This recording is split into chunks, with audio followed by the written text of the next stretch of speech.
Natapos na ng Commission on Elections ang investigasyon sa umano'y hindi pagkakatugma ng SOSE at SALN ni Senador Rodante Marcoleta noong 2025 elections. Nakatatang ilabas ng COMELEC Political and Finance Affairs Department ang resolusyon sa investigasyon kung dapat bang managot si Senator Rodante Marcoleta dahil sa umano'y discrepancy o hindi pagtutugma ng kanyang statement of contributions and expenditures at statement of assets, liabilities and net worth sa 2025 national and local elections. Wala nang maraming paligoy-ligoy pa, diretso sa punto na. Maiksi lang ang komentaryo, pero diretso sa punto. Maraming kuro-kuro, may tiwali, may totoo. Dito, sa puntong diretso tayo. Punto, diretso. Matagal na natin itong hinihintay eh. Matagal na natin itong hinihintay. Nagtataka nga tayo. Bakit ang tagal-tagal desisyon ng COMELEC ang kaso na yan ni Marcoleta? Napakasimple lang naman ng ano na yan.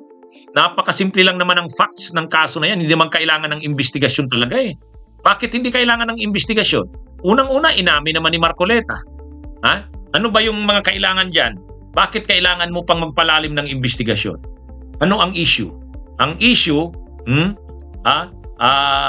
may na-violate ba si Marcoleta na election offense? Ano bang election offense ang pinag-uusapan dito? Yung hindi mo pag-declare ng pangalan ng mga donors mo sa panahon ng eleksyon. Nakalagay yan sa nakalagay yan sa Omnibus Election Code. Kailangan mong i-declare ang tunay na mga pangalan, identity ng mga donors mo. Hindi pwedeng hindi. Nakalagay nga sa Omnibus Election Code.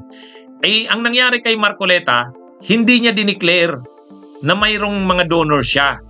Nag-submit siya ng SOSE, yung Statement of Contributions and Expenditures. Nung sinabit niyang SOSE, pagdating sa donation, 0. Pagdating sa donation, 0. Pagdating sa expenses, ang gastos niya parang 150 million, 140 million. Nang nag-submit siya ng SALN, kasi nag-submit siya ng SALN, Statement of Assets, Liabilities and Net Worth, parang 50 million lang ang kanyang SALN. Paano nangyari yon? Ang assets, liabilities, and net worth mo, 50 million, gumastos ka ng 150 million ng eleksyon. Saan mo kinuha yung panggastos mo? Pwede yon. Kung may donors ka, may nag-donate sa'yo. Ang problema nga, dinagay niya doon sa report niya, 0. Nung tinatanong na siya, nung naiipit na, mismong sa programa ng Net25 yata yon, inamin mismo ni Marcoleta na, hindi, ang totoo, mayroon namang mga donors sa akin. Yung 140 million na yon, 150 million, mga donors yon, donations yun sa akin, sabi niya. Kaya lang, hindi ko pwedeng i-declare kasi sabi ng mga donors ko, wag ko daw silang i-declare. Yan yun. Kaya ibig sabihin, ano pa bang investigasyon ang kailangan mo diyan? Una, inamin na mismo ni Marcoleta, sa programa ng Net25, mayroong diyan. Ma-access mo naman yan. Mada-download mo naman yan. At saka sinabi niya talaga yon. Yun namang yung pag-declare niya na 0 ang donations. Saan yon? Doon sa kanyang SOSE, 0 ang donations doon. Tapos yung mayroon pala siyang donations, kaya lang hindi niya dineclare, saan niya sinabi? Sa programa, sa TV. Kumpleto na ngayon ang ebidensya laban sa kanya. Kaya lang, ang paliwanag ng COMELEC, mukhang nag-motion ang abogado ni Marcoleta, yung kampo ni Marcoleta, humingi ng extension to file reply. Parang humingi sila ng panahon na i-extend pa yung pagsagot nila doon sa siguro pinag-isipan pa kung pinagbigyan naman daw ng COMELEC. Pinagbigyan ng COMELEC, kaya ngayong January lang yata nakasubmit Kasi pinagbigyan nga ng COMELEC na makapag-submit ng ma-extend yung deadline. Mukhang nakasubmit na, nakakomply na. So, for resolution na ng COMELEC. Ibig sabihin, di-desisyon na ng COMELEC. Tapos na. Natagalan daw kasi humingi ng extension sa pag-file ng sagot si Marcoleta. Kaya pinagbigyan naman yung motion na extension to file answer. Kaya, ngayong January lang daw nakasubmit. Pero, dahil nakasubmit na, for resolution na yan. Sino ba ang magre-resolve nito? Yung office ng COMELEC tungkol sa tungkol dyan sa mga paggastos na yan, yung mga election expenses na yan. May opisina ang COMELEC na in charge sa ganyan, tinitingnan yung mga election of expenses, yun yung nag-i-investigate ngayon. Yun yung maglalabas ng desisyon ng findings nila. Kung may na-violate nga bang batas na-violate nga ba ni Marcoleta yung provision ng Omnibus Election Code, only na provision. Tapos, hindi pa yan for filing sa korte. Ano pa yan? Dadaan pa yan sa Law Department. Pagkatapos sa Law Department, dadaan, i-refer na yan sa Anbank. Pagkatapos niyan sa Anbank, kaya lang may kapag napatunayan diyan si Marcoleta na na-violate niya yung election offense na yan, makukulong siya kasi walang probation yung pagkakakulong diyan, at saka hindi na makakatakbo sa susunod na mga elections. Disqualification, perpetual disqualification from holding and from running in any public office. Kasama yan sa ang mga election offenses na yan, makukulong ka kahit hindi 6 years yan, parang 2 years, 3 years yan, pero non-probationable naman. Kasi supposed to be kapag 2 years, 3 years na imprisonment, probationable. Pero nakalagay yan sa Omnibus Election Code. Pagka ganyang mga election offenses, non-probationable yan. Hindi ka pwedeng mag-probation. At saka hindi ka na makakatakbo.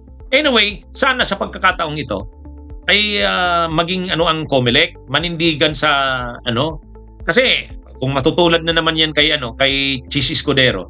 Di ba yung kay Chis Escudero, ang sabi na naman ng COMELEC, walang violation si Chis Escudero.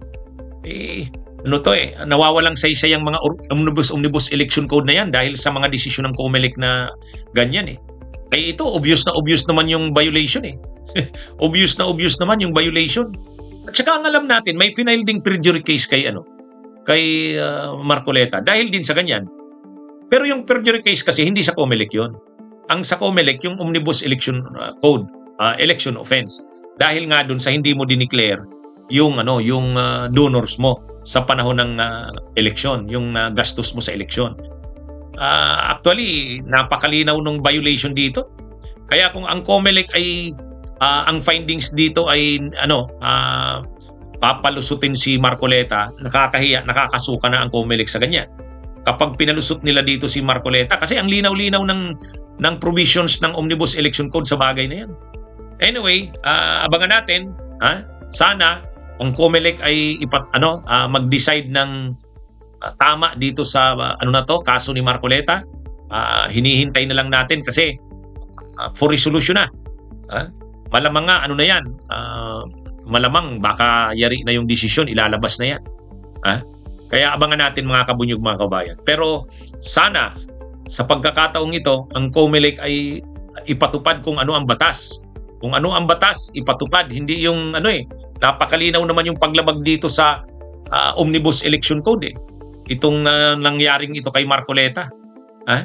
Kasi ang yabang-yabang niya sa pagsabing hindi ko dineclare kasi sabi nung donor ko ayaw nilang ipa-declare ang pangalan nila. O paano yan? Ay hindi nga pwede yun kasi yan yung nakalagay sa batas Hindi mo pwedeng hindi sabihin yung hindi nga pwedeng alias, hindi nga pwedeng sabihin mo doon anonymous, hindi nga pwedeng sabihin mo doon na alias lang Nakalagay yan.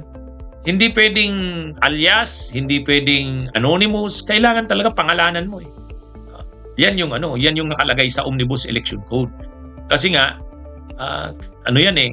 kailangan na yung mga donors malaman at ito bang mga donors na ito ay baka foreign donors yan o baka may mga kontrata yan sa gobyerno, bawal din yun.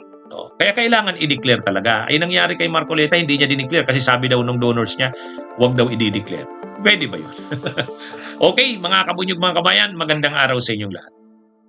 Bunyog, bunyog, halikan na kasama ka. Bunyog, kapag buklod ay may pag-asa. Luzon, Visayas, Mindanao, isa ang pananaw. Sa bagong Pilipinas ang bunyog isisigaw. Bunyog.